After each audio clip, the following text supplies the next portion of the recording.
Metaphorically آپ اس کو ایسے بھی سمجھ سکتے ہیں کہ وہ ریور آف انٹرنل نالج اور ریور آف ایکسٹرنل نالج کے سنگم پر بیٹھے ہوئے ہیں، اور ایک راک پہ بیٹھے ہوئے ہیں، شفٹنگ سینڈ کے اوپر نہیں بیٹھے ہوئے۔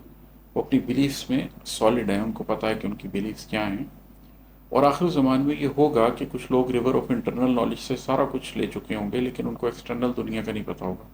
وہ نہیں سمجھتے ہوں گے کہ یہ modern political system, economic system کس طرح چلتی ہیں، اس لیے وہ حقیقت کو نہیں جان سکیں گے۔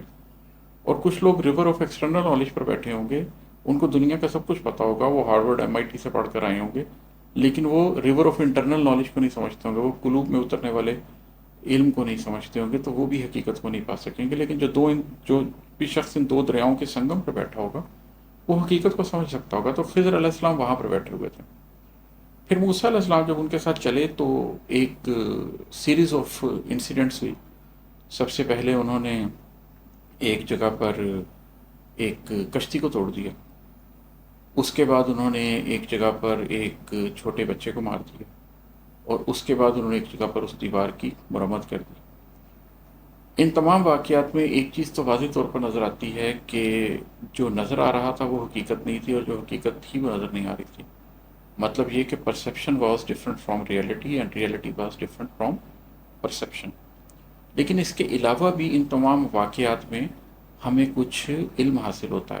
آج میں جس واقعے کے اوپر آپ کو نظم سنا رہا ہوں وہ موسیٰ علیہ السلام کے اور خضر علیہ السلام کے اس سفر میں جو پہلا واقعہ ہے، جس میں انہوں نے ایک دریا عبور کرنا تھا اور ایک کشتی کے اندر بیٹھے، اور خضر علیہ السلام نے اس کشتی کے پھٹے توڑ دیے، اور موسیٰ علیہ السلام نے شکایت کی کہ یہ آپ نے کیا کیا، غریم اللہ کی کشتی کے پھٹے توڑ دیے آپ نے۔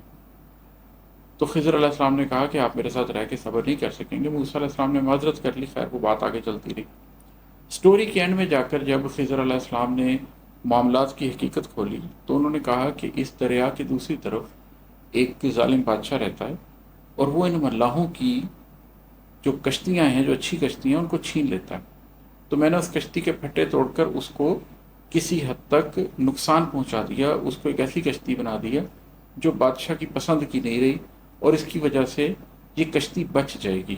تو بیسیکلی وہ انہوں نے نقصان نہیں پہنچایا تھا، انہوں نے ملاحوں کی کشتی کو بچایا تھا۔